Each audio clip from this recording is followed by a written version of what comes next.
Hey guys, and welcome to the Working Money channel. So I gotta thank you guys for subscribing. We're getting to that goal. 70,000 subscribers by March 31st. I'm giving away 2 ledgers, a Ledger Nano S and X, but you gotta be subscribed to win. Let me get into this video though. So Brad Garlinghouse just posted this yesterday. Last year, Ripple and I sued YouTube for failing to enforce its own policies by allowing fake accounts impersonating myself and Ripple's verified accounts to conduct XRP giveaway scams. We've now come to a resolution to work together to prevent, detect, and take down these scams. Social platforms are starting to acknowledge their role in allowing crypto scams to persist and recognize the need to be part of the solution. Some, like XRP Forensics, are helping detect and track stolen funds, but platforms need to lead the charge, or it's still just like whack-a-mole. While specific settlement terms are confidential here, it's clear to all that without accountability and action, trust erodes in this industry at a crucial time when governments around the world are looking very, very closely at cryptocurrencies, and I'm paraphrasing a little bit here, but I think you guys get the point. Brad Garlinghouse, Ripple, and YouTube have now come to a settlement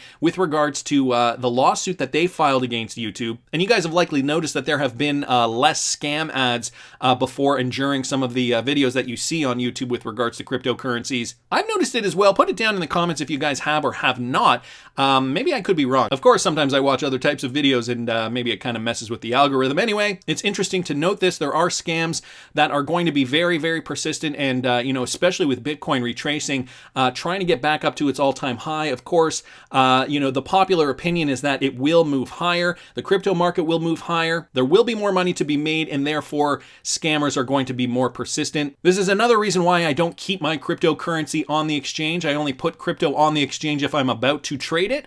And so this is why I like using the Ledger Nano. As I mentioned, I am giving 2 away, but if you guys don't want to wait, I do have an affiliate link for the Ledger Nano. You can use it if you want. You don't have to use it if you don't want to. Great to hear an update from Brad Garlinghouse regarding that. I also wanted to talk about this. XRPCRYPTOWOLF posted this: when the XRP ledger starts facilitating NFTs, non-fungible token transactions, users will be able to buy and sell them using XRP and other assets instead of relying solely on Ethereum. So this coming from an interview that Hubert Gertrude did with Crypto Eddie, I believe. He's explaining how the XRP ledger is preparing to accommodate non-fungible tokens. He says that the XRP ledger starts facilitating NFT transactions and users will be able to buy and sell them using XRP and other assets instead of relying solely on Ethereum. Here's a quote down here: you can pay with XRP because you're on the XRP ledger. So you have the DEX, the XRPL DEX, the decentralized exchange, and you could trade your NFTs for XRP. You can purchase it with any fiat you want or any asset you want, and also at a very high speed and no high transaction cost. He goes on to say you have 3 ways of actually making those NFTs. One of the ways is you use one address and later you black hole it. So that means you can't make another token. So you can make another token, but that's not really maybe the way you want to go because you have to create a new account every time you want to make an NFT. So another way you could do it is you could use one account and add your domain name to it, because the XRP ledger lets you add a domain to your account settings so you can have some sense of trust. If you're an artist with a website, you can show, okay, this is my NFT from my account, and I trust those people that they won't make another NFT of the same image, for example. The third method, according to Gertrude, is issuance of multiple tokens as a batch. After the process, the account will be black holed yet again. So just giving an example of 3 ways to use NFTs on the XRPL. Down here, there is a link to Crypto Eddie's YouTube video interviewing Hubert Gertrude. I hope I'm pronouncing that right, if you guys want to catch that. I also wanted to mention this, guys, from the Cryptic Poet. Ripple partner Lulu Exchange opens its 78th branch in the UAE. So Lulu International Exchange, the UAE's leading payments provider offering cross-border remittances and cryptocurrency exchange services, opened its 78th branch in the country on Sunday. The branch was inaugurated via an online function attended by Adib Ahmed, managing director of Lulu Financial Group, and other senior management of the group. The branch marks the company's 13th in Sharjah and is the 229th global branch of Lulu Financial Group. And guys, we know Lulu Exchange partnered with Ripple. More exchanges are opening in other parts of the world, and despite the fact that certain exchanges are still being very cautious because of the Ripple lawsuit that's going on, other exchanges are definitely opening up. I'm going to get to that in a sec.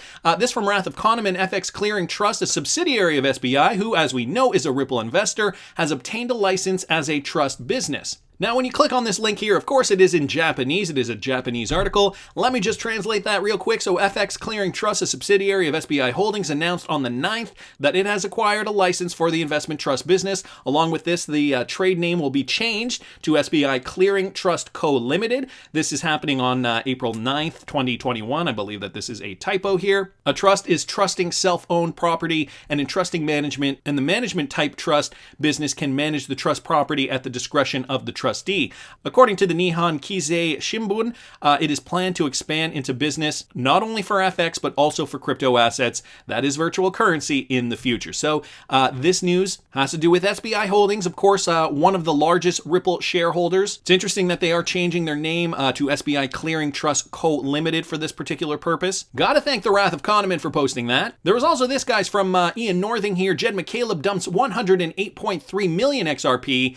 And guys, he's only got 537 million XRP remaining in his wallet. So we know Jed's dumping schedule has to coincide with XRP volume. There's a specific formula for that. Over the past 7 days, the person who helped created Ripple Labs, Jed McCaleb, was noticed selling several XRP lumps from his Taco Stan wallet, with the total amount exceeding 108 million tokens. Half of these transactions were carried 13 million XRP each, and the other half carried 18 million XRP. That is an equivalent of a staggering $252.3 million at the present price of 49 cents per coin. And it's interesting to note that, he only does have 537 million remaining in his wallet.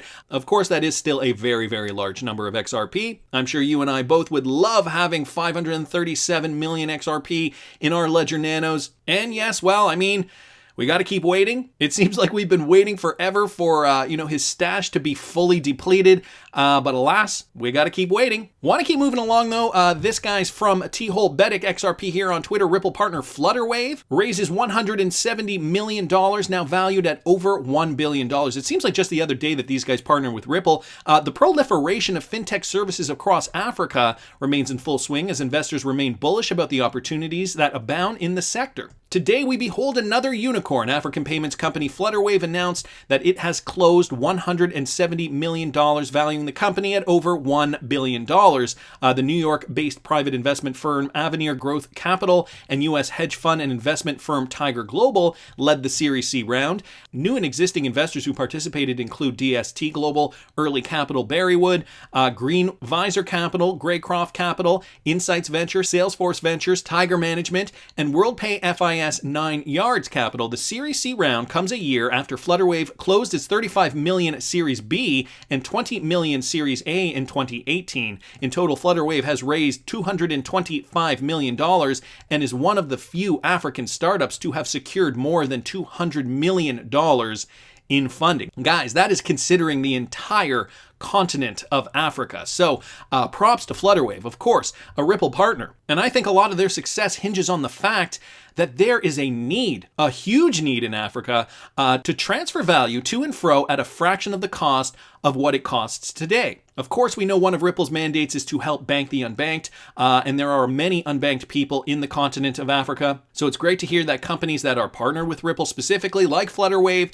have been getting a lot of money to also create the infrastructure to help move this along. Gotta thank TEHOLBEDDIC for posting that. Also, this guy's from Michael. At Val5 Links, Binance P2P has added former Ripple partner MoneyGram as an option for crypto trading in Arabic countries. So we heard just the other day that, the Ripple partnership with MoneyGram has been dissolved temporarily. And now Binance has just announced in a blog post that it has expanded the number of payment options for buying and selling crypto for its clients in the Arab world, adding a former partner of Ripple, namely MoneyGram. The largest global exchange, Binance, has spread the word that it has expanded its pool of payments for crypto traders in Arab countries to 2 more global platforms, MoneyGram and CashU. And yesterday I did do a video on MoneyGram, guys. If you didn't catch that, I'll link it up here in the top right-hand corner, discussing the potential that MoneyGram, not that it was just a testing ground. They did have a legitimate operation, but There was an interesting little clip that I added at the end of that video when David Schwartz was being interviewed at Swell 2019, talking about what is purported to be that partnership